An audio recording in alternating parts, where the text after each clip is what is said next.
So that was just a small taste of the practice of mindfulness of breathing, meditation.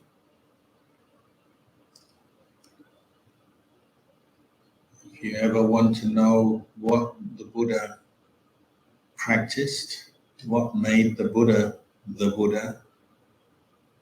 then this practice of watching your breath is exactly what the Buddha was doing on the night of his enlightenment.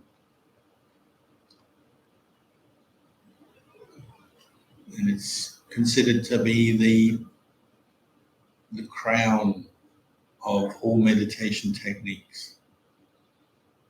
It's not the only meditation technique that the Buddha taught or that other teachers practice and teach, but it's considered to be perhaps the most complete form of meditation, because it can, as if, transport you all the way from your normal state of mind to nibbana, to enlightenment. Of course, it will take some practice, training, effort, time to do that, but it's a way of practice that if you invest time in daily, weekly, monthly, it will bring you endless good benefits, good things. So today's talk is entitled How to Have a Fulfilling Life in the Digital Age, something like that. And I wanted you to just try a bit of breath meditation first, just so you can know your own mind and see some of the obstacles to having a fulfilling life. Because if we do feel stressed or unfulfilled or unhappy in any way, where does that come from? Well, the Buddha pointed out it comes from our own mind. It's the starting point.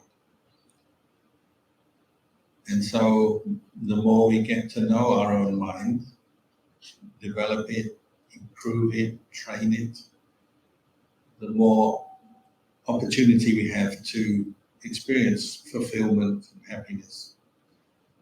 Here we're talking about internal happiness, you might say. And that doesn't mean to say the teachings of the Buddha won't also support happiness, happy interaction with the world around us, with other people and the environment. Of course, all the teachings of the Buddha will support and help with that as well. But the fact that when we meditate, we get to know our own mind better, it's just pointing out the importance of our mind in anything we do.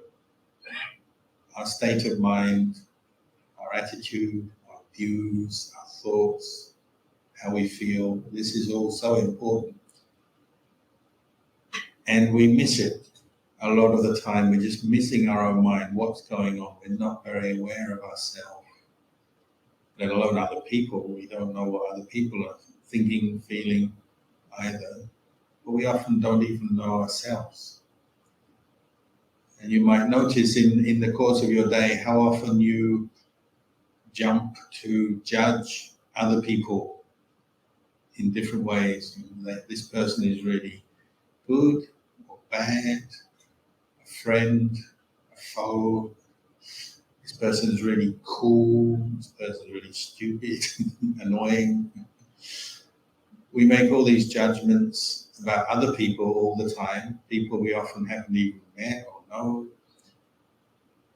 But at the same time, maybe we're missing our own mind. So when we talk about the world and the digital world, perhaps that the development and the rapid development in this day and age of digital technology is just enhancing that problem, in that we are spending so much time getting to know the world outside of ourselves, and technology can help us with that, that even more than ever, we're missing the inner world of our own mind, our own body, our own mind. And you might say the root cause of our happiness and suffering. We're missing it. We're not understanding what's going on. The Buddha obviously didn't live in this day and age. He lived 2,500 years ago. So it's very common that people think, what can the Buddha do or teach us about living in this modern world with all the technology and the problems of the modern world?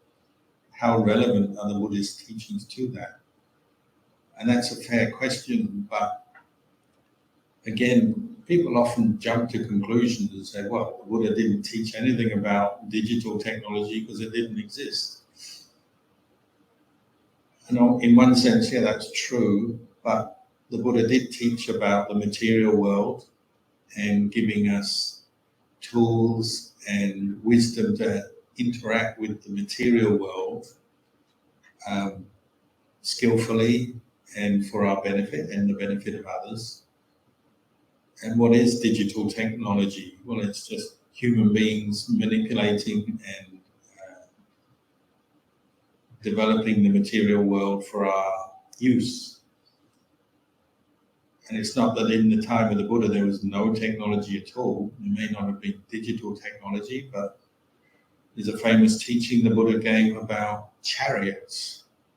They didn't have cars, and they didn't have to argue about should we buy an electric car or a petrol-driven car in those days, because they didn't have them, but they had chariots. Perhaps they argued about, I'm going to have a horse-drawn chariot or an ox-drawn chariot, I don't know. They had chariots, and the Buddha pointed out that even a chariot can be deluding to us. That's technology, isn't it? Technology in an early form, chariot, a vehicle with wheels pulled by an animal to get us from A to B. And the Buddha said, the world is like a chariot. The king's chariot. In those days, the top guys, the richest people were the kings, the leaders. They had the wealth, the power, the armies, everything. So they had the best chariots.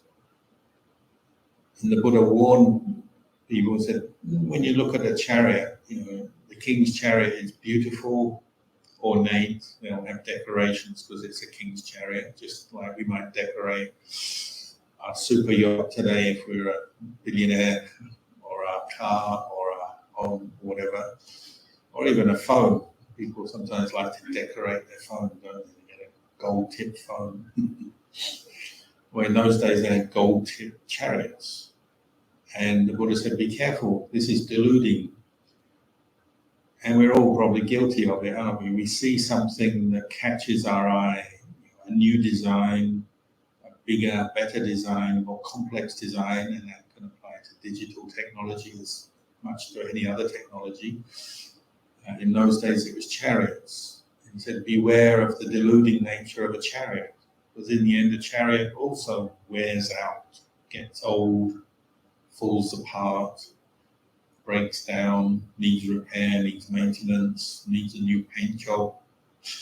To be honest, if you've ever seen chariots, drawn by a horse, maybe a very beautiful horse, but horses still go to the toilet. Where do they go to the toilet? All over the chariot that they're pulling. So probably even the kings in the time of the Buddha had to deal with horse poo and horse urine. But still, people get deluded by chariots.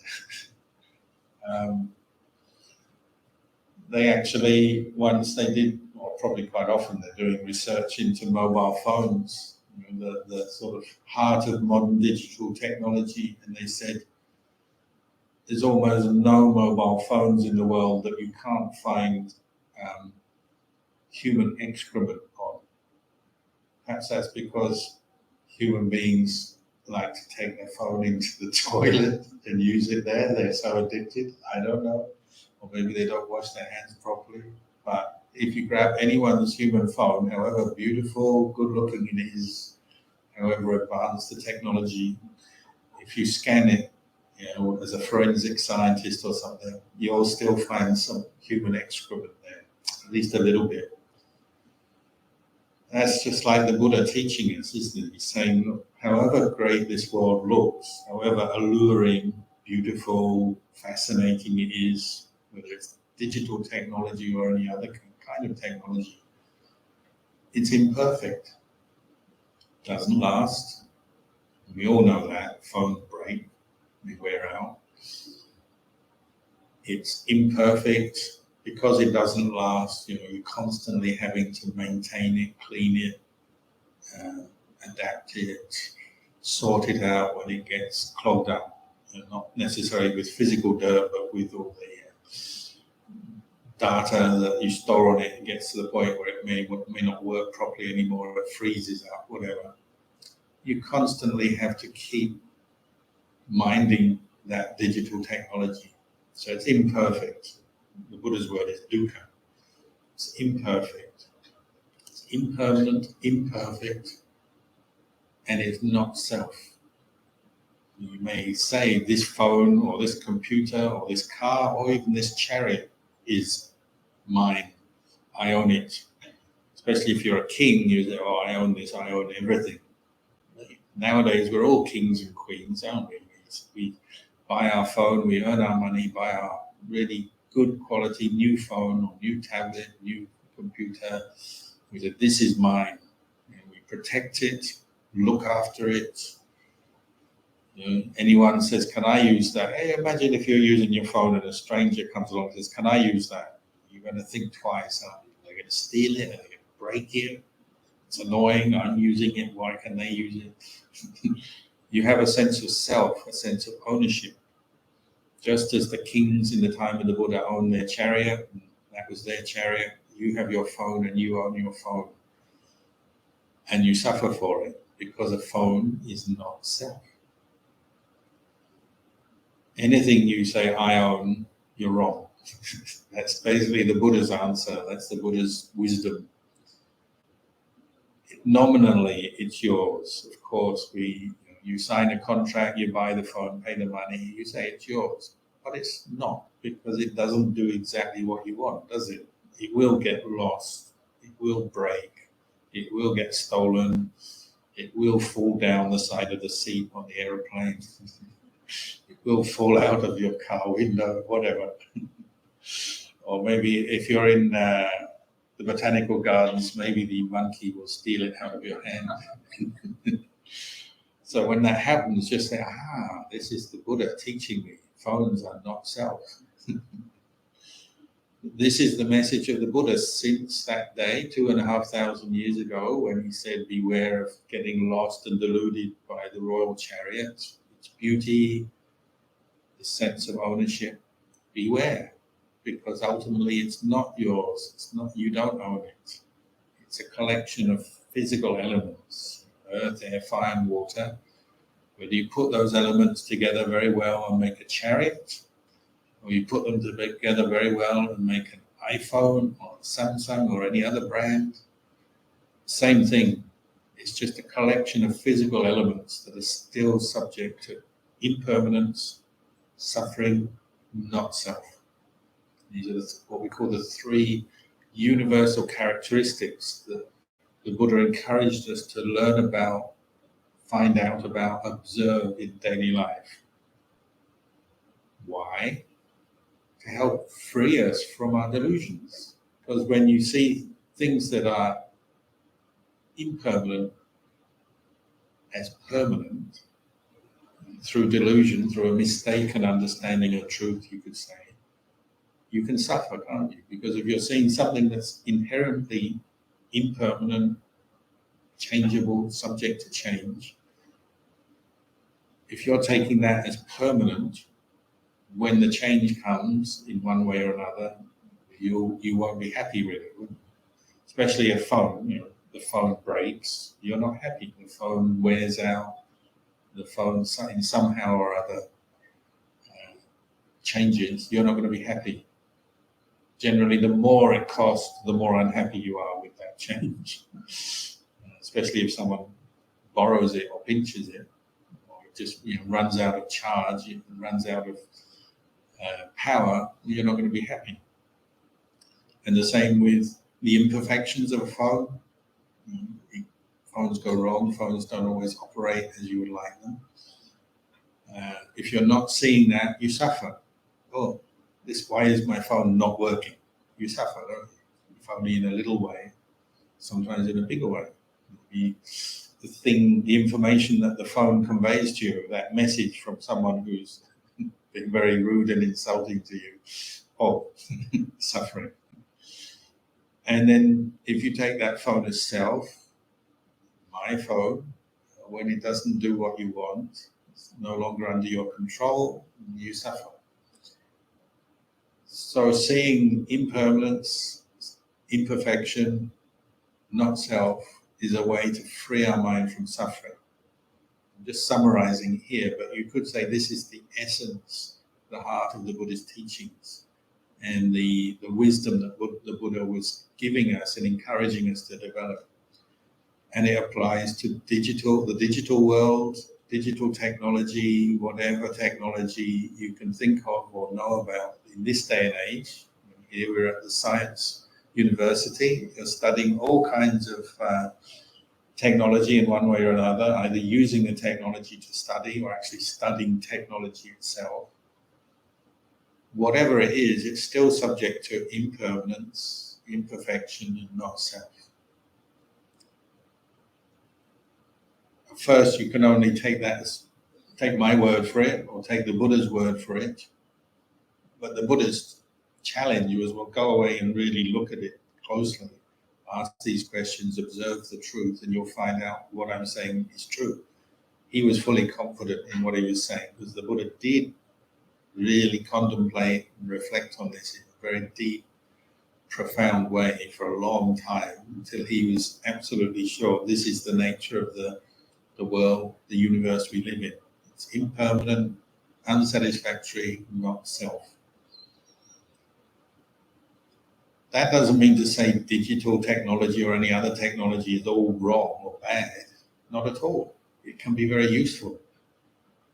You could even say we're all here tonight because of digital technology. You probably all noticed on your phone or your computer, people rang you up, people sent you emails, and people contacted you through technology to get you here. Why am I a monk, Buddhist monk? Why is this Buddhist monk, penniless, poor Buddhist monk, teaching you about technology tonight in a university, pretending to be the professor tonight in an auditorium where usually the lecturer will be standing teaching students? Why? Because when I was 16, okay, in those days, TVs weren't digital, they were analog, a different system, but it's still technology. When I was 16, I saw a TV program made by the BBC in the UK, I'm from the UK, about my teacher, Ajahn Kalyano. And you can still see it today through the wonders of digital technology on YouTube. It's called The Mindful Way. And there's another one called The Buddha Comes to Sussex. 2 documentaries made about Luang Por Chah, my teacher, his teachings, his lifestyle. And for me, that was very helpful, because at 16, I was reading books about Buddhism, but my first thought was, I'm too late. I'm born in the wrong era. I had this thought, these teachings of the Buddha are really good, but they're kind of no longer applicable to modern society. They don't work anymore. Nobody practices them. Out of date. I should have been born 2,500 years ago. That was my first thought, reading Buddhist texts. And then I saw Ajahn Chah and his monks on the TV, and I'd been thinking, can you practice what the Buddha taught? And then there's Ajahn Chah, who we believe to be an enlightened monk, so someone who has practiced with what the Buddha taught, experienced the fruits, the benefits, the full benefits, you might say the fulfillment of practicing the Buddhist teachings. living proof that they are true, that they can help us even in this day and age. And if you want, you can even go and live as a monk or a nun in the jungles of Thailand or even Penang, where I'm staying. We're staying up in the jungle at Vihara Bun Raksa. We're in the jungle of Penang. You can go and live there as a Buddhist monk or nun, shave your head if you want, if you're ready, if you see the benefit. You can do that in this day and age. Of course, I was living in London, UK, so I didn't know much about the jungles of Penang or Thailand, but I saw Luang Por Chah on TV through the benefits, the wonders of technology, which inspired me. And later I traveled to Thailand to meet him and offer myself as a student of him to this day. So I can't say much against technology on that level because it's been very useful to me. And today, as I just mentioned, we benefit from technology, don't we? We communicate the Dhamma, the teachings of Buddhism, and all kinds of knowledge, information, and useful things. But it also has another side. Technology can be used for great harm, can't it? So we can make weapons, hurt each other, kill each other. We can scam each other, cheat each other out of money, steal stuff via technology. We can insult each other and hurt each other's feelings. We can divorce our partner with one text. We can quit teaching at the university with one text or email. We can quit being a student. Maybe they quit us. I know students who've been sent away from a university by email. So, emails can be good and bad, and all colors, just like our speech, just like our actions. What is technology in the end? It's an extension of our mind, good and bad. So we can use technology to save lives, help people, all kinds of good things, or we can use it in a very destructive way, which just points out the technology itself is neutral, isn't it? It's a collection of physical elements. If it is digital technology, microchips, and all the things, I haven't studied it. I don't know all the technology behind it, but we all know of microchips and all of that. That's just physical elements, isn't it? It's just silicon, it's just earth, air, fire, and water come together, whether it's a phone, a tablet, a car, or a gun, or a bomb, or whatever. It's a collection of physical elements being used by human beings for their interests. Whether their interests are good or bad, that's a different question. But technology is just technology. So it's a kind of neutral thing. The important thing is the mind behind it, which is why I got you to do some meditation earlier. And the first thing you'll notice when you pay attention, bring your attention inwards to your own mind, is that there's a lot going on there.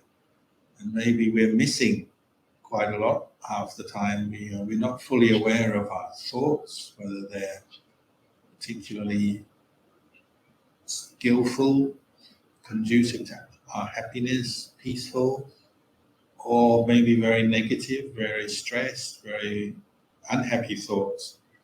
Unless you watch and look at your own mind, you won't know that, will you? We miss it.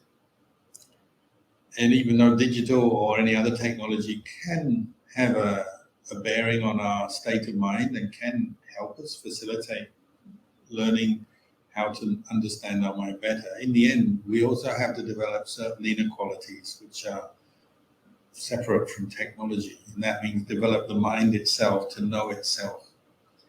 So the Buddha gave a very famous teaching, Atahi Atano Nato. It means learn how to rely on yourself, be a refuge to yourself.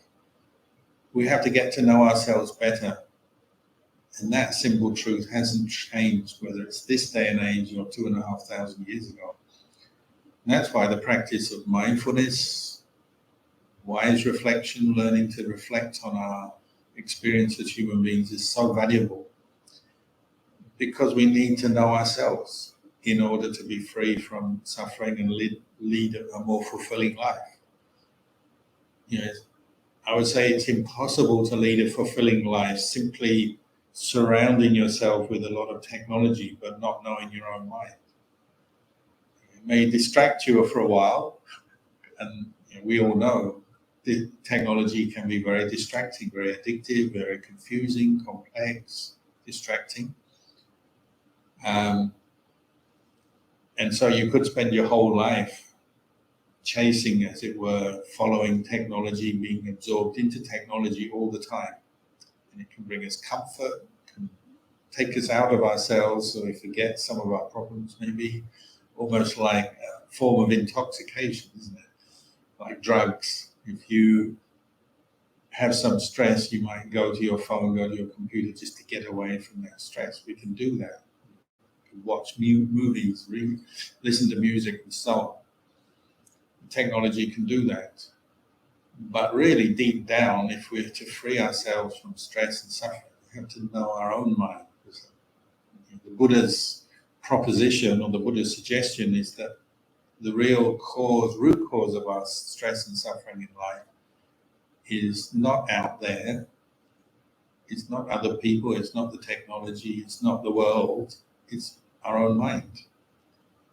And even though the world and other people and technology are involved, the real root cause of our happiness and suffering is internal, which is why it's so valuable to invest time in getting to know your own mind.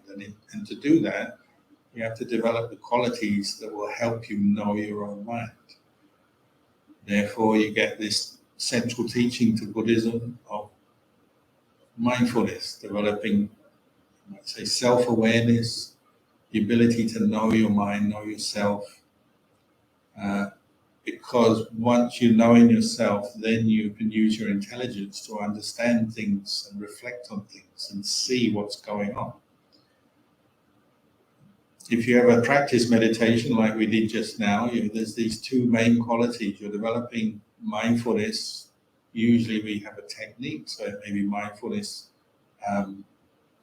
directed to the breath, the breathing, using the breath as an object to focus your awareness on, and to develop what we might call continuous mindfulness from moment to moment by directing our mind to pay attention to the breath.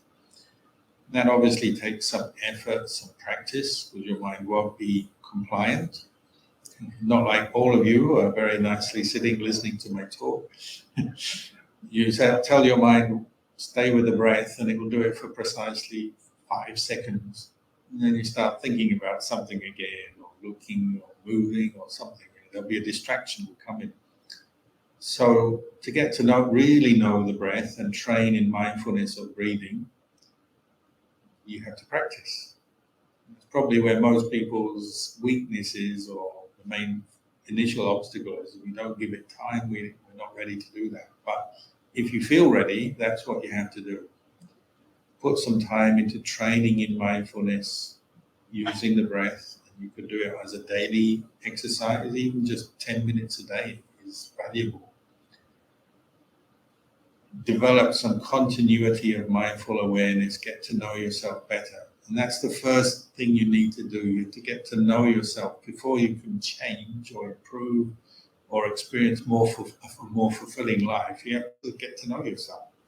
How could you possibly have a more fulfilling life if you don't even know what you're thinking, what you're feeling, and what you're about to say or do? You need mindfulness for that. But not mindfulness alone. You might say that's the first benefit of training in meditation, mindfulness of breathing. The second one is you need to be able to reflect on things. So mindfulness supports wisdom and understanding. But again, it's something you have to develop through practice. But as you become more mindfully aware of your own mind, you'll start to notice things. You naturally become more observant. So you'll notice, say you're feeling happy, you might notice, well, what kind of happiness is that? And there's many levels and kinds of happiness, aren't there? You may be simply happy because you got what you want in a situation. Somebody said something nice to you and that's what you want, you like it. You You eat some nice food, makes you feel good. You pass your exam, you're happy. You get what you want, so then you're happy. But you might call that a more superficial kind of happiness, the happiness of getting what you want, based on our sense contact with the world. Our senses are being fulfilled, but it's a very temporary kind of happiness.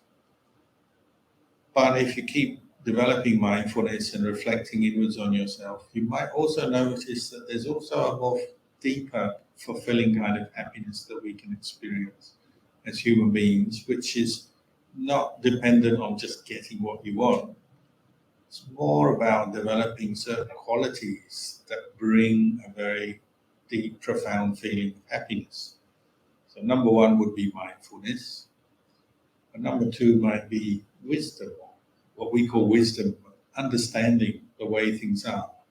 Because you notice if you have not understood something, well, often it will be a cause for stress, agitation, and then when the understanding arises, what you might hear in the Buddhist world, insight. When insight arises, your mind goes peaceful. You get a very fulfilling, peaceful feeling. So understand something.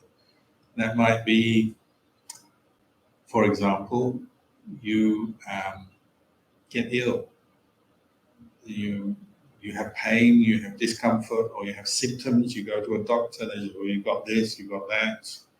Maybe your first reaction will be panic or worry, mental agitation. Many illnesses don't begin with much pain at all. It's just they find something in a scan, and you don't even know that you've got it until the scan comes. But your worry comes straight away. Oh, what have I got? What's going to happen? But then maybe you reflect, this is normal. Human beings do get ill.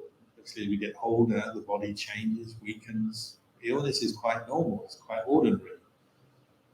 Suddenly you accept, yeah, okay, it's just one thing in life. This body is impermanent. It's not self. It's not something I can necessarily always control or make the way I want.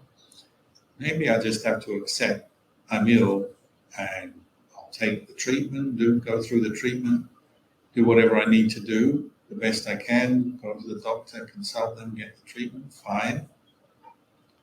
But mentally, you accept the impermanence of your body in that situation.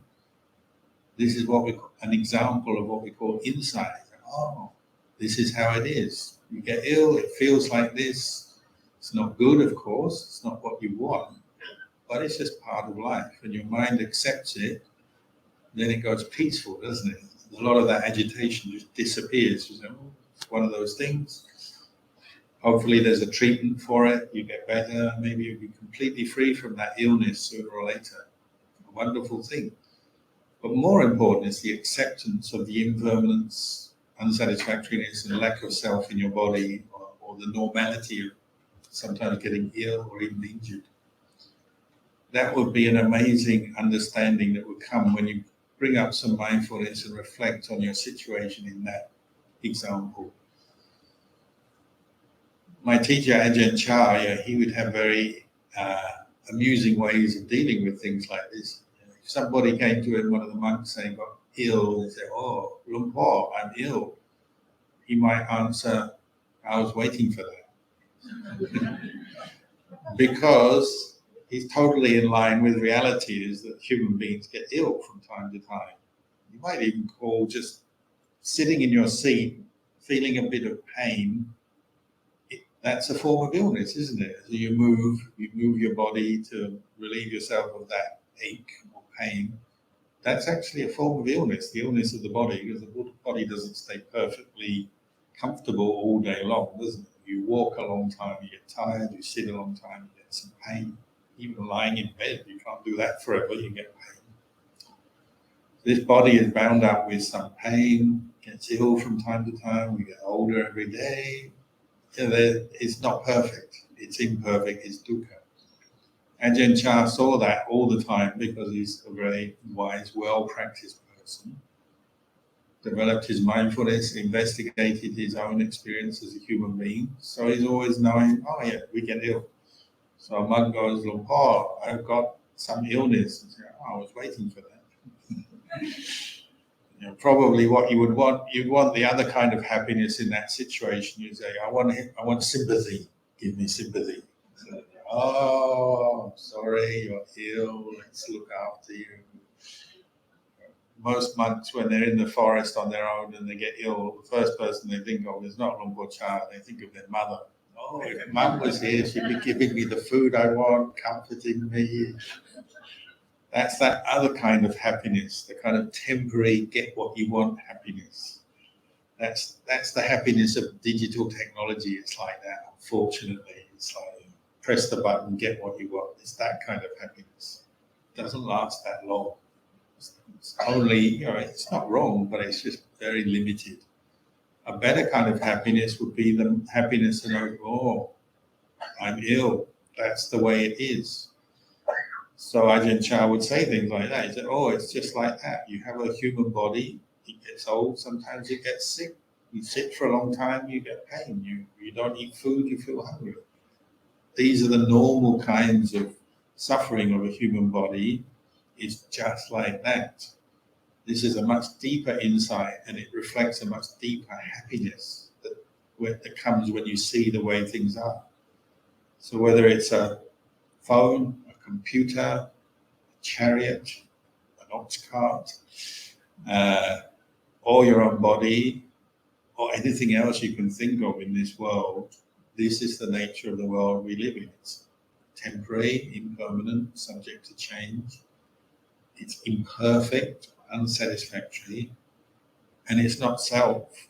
It's not yours to control and try and make and be in the way you want all the time. So you just have to let go, don't you? Accept. It's just the way it is. Nothing I can do. Whether you live in Penang or Thailand or Australia or England, wherever in this world, you can't control everything. You can't make everything yours. Be just how you want. If you can see that, you'll be a happier human being. If the more you see it, you'll be happier. How do you see it? Well, you have to develop the mindfulness and investigate these truths just day by day as you go through your life. And it doesn't mean to say you give up on life. Some people will say, oh, if everything's impermanent, what's the point?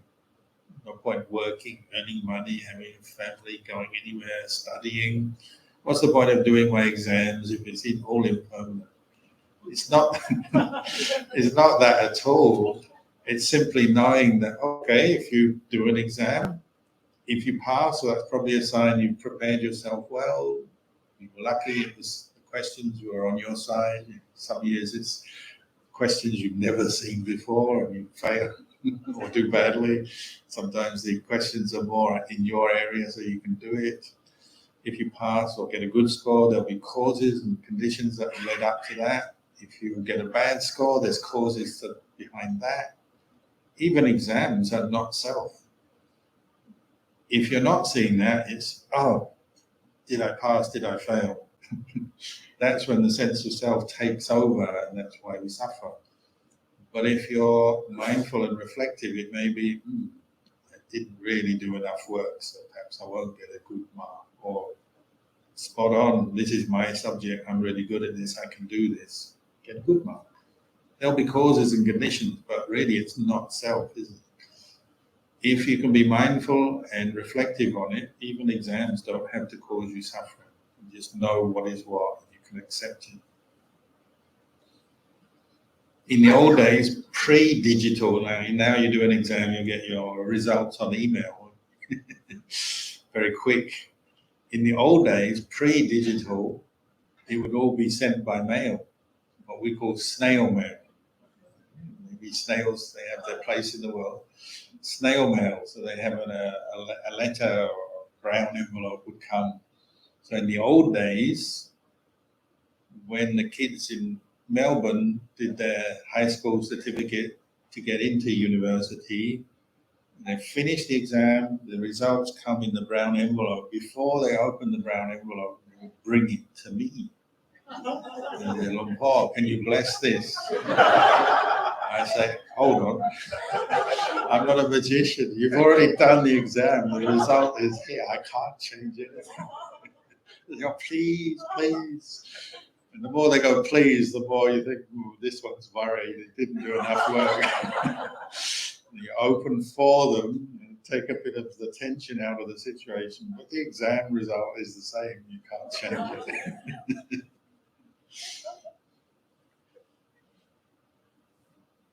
But whatever it is, whether it's exams, your health, your relationships, money, family, the world, politics, whatever, everything is subject to impermanence, unsatisfactoriness, not self.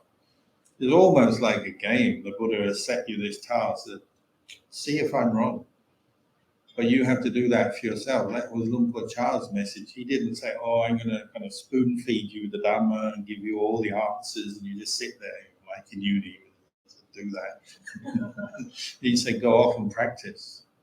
And he'd give encouragement and he would give information and help, of course. But he would also say, you have to do it for yourself. I can't do it for you. So Buddhism is a very mature teaching, very mature way of learning. You have to learn from your own experience because you are the only one who knows it, what you're thinking, what you're feeling. The Buddha, even if the Buddha was here and could read everybody's mind, the Buddha doesn't have time to sit down checking on all of you, what are you thinking, what are you doing? It'd be far too time consuming. You have to do it for yourself. So the Buddha said, I'm like the swimming instructor. I give you the technique, but you have to go off and practice swimming. I can't make you swim. I can't make you train your mind. You have to practice that. That's the whole essence of Buddhism. And as far as, fulfillment goes, if you want to be fulfilled and have a fulfilled life, you have to do it for yourself. You have to go back and say, well, what's unfulfilling? Maybe getting caught into a lot of desires and expectations about life that are not yet matching reality. That's often where we trip ourselves up. You want this, you want something so much that you kind of assume it's going to happen. You can brainwash yourself. I'm going to get it. I'm going to get it. I'll probably get it. Maybe I'll get it. Maybe you even defeat yourself before you got the thing you want. Oh, it's too hard. I'm not going to get it. Nothing's happened yet. It's all in the mind. Your attitude, what you think about it. I'm going to get it, or I'm not going to get it. I'll succeed, I won't. Before you've even done anything or said anything, you've already thought it through, and either you've achieved it or you haven't in your mind first. It begins in your mind as a thought. So get to know your own mind better, and you'll see that's where the source of all our happiness and suffering begins and ends. Where is Nibbana? It's in the well-trained mind.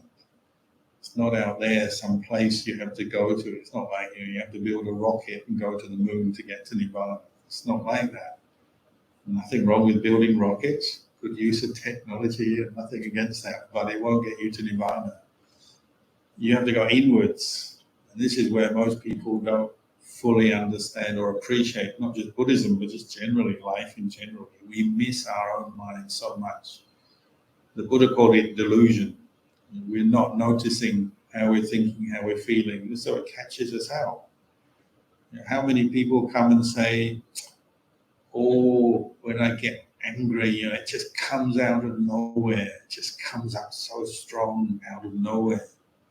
It's not out of nowhere. There's some causes and things that have led up to that. It's just you missed it. Same with anything, you see something and your desire comes up. I want that. I like that. Give me one. It doesn't come out of nowhere. It comes out of your own mind, what we call the conditioning process. And there may be a whole steps that have led up to that. What you like, what you don't like, what you want, don't want, what you think is really good, what you think is really bad. There are steps and causes and conditions that have led up to that. So you have to know your own mind. Which is why the Buddha said, practice mindfulness, reflect on your experience. The more you do that, you get to know yourself, the more you can free yourself from the stresses of life. So I think my time is up. Maybe I'll just leave you with those reflections tonight. If they've been any use to you, good. If not, never mind. You can leave them right here. It's another form of letting go, isn't it? Let go of the Dhamma talk. But I think we may have time, if you're interested, for some Q&A. I'm still here, so if anyone has some questions, maybe we can try and address those. Before we ask for Q&A, let us give a big thank you to Long Po for such an insightful topic for tonight. Sadhu, sadhu, sadhu.